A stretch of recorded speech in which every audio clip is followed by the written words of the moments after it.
Well, I'm Barbara Ramsey. I'm the Chief Conservator at the John and Mabel Ringling Museum of Art.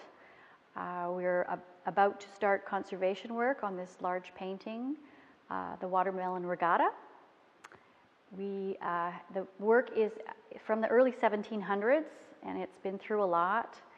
It has suffered all kinds of paint loss. It's been restored probably numerous times with what we would consider today to be inappropriate materials that have discolored and darkened and have been partially removed.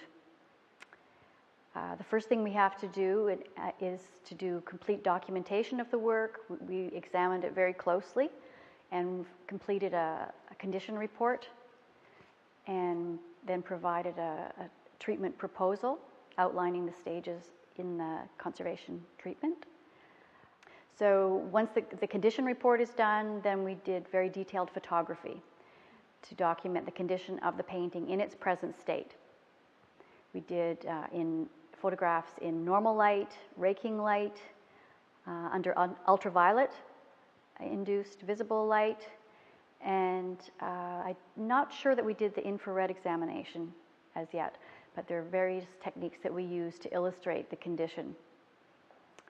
I will be conducting solubility testing using different solvents and different chemicals to identify the sensitivity of the original materials as well as the removability of non-original materials.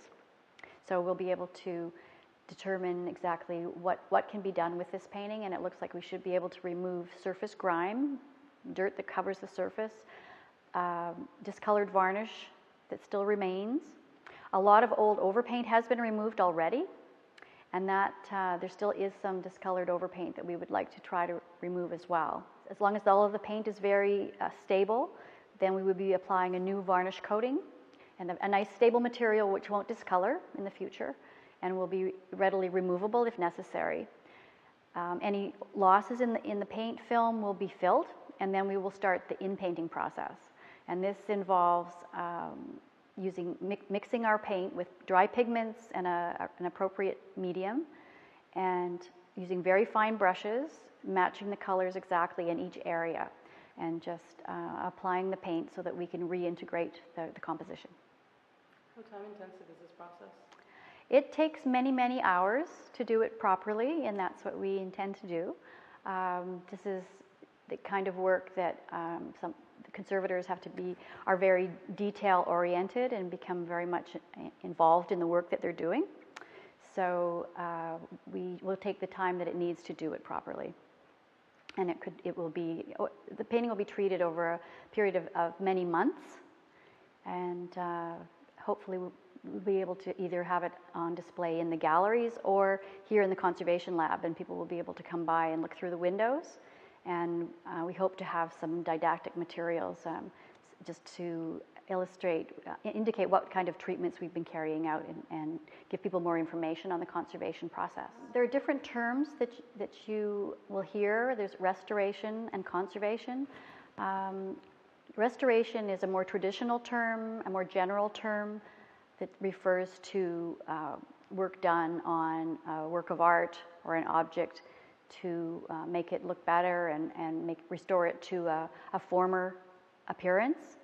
Conservation is a more modern term that applies to not only, it includes preventive conservation, preventing damage, and preserving works of art, so that hopefully restoration won't be necessary. So it actually involves both aspects. And it's interesting because the conservation field has evolved quite significantly over the past 75 years or so, where it has become somewhat more scientifically based. It also, it's obviously the aesthetic aspects of restoration are paramount, but taking a scientific approach to evaluating the condition of works of art, analyzing the materials, having research into the materials that we use in conservation, all of that is really quite an important part of the field now.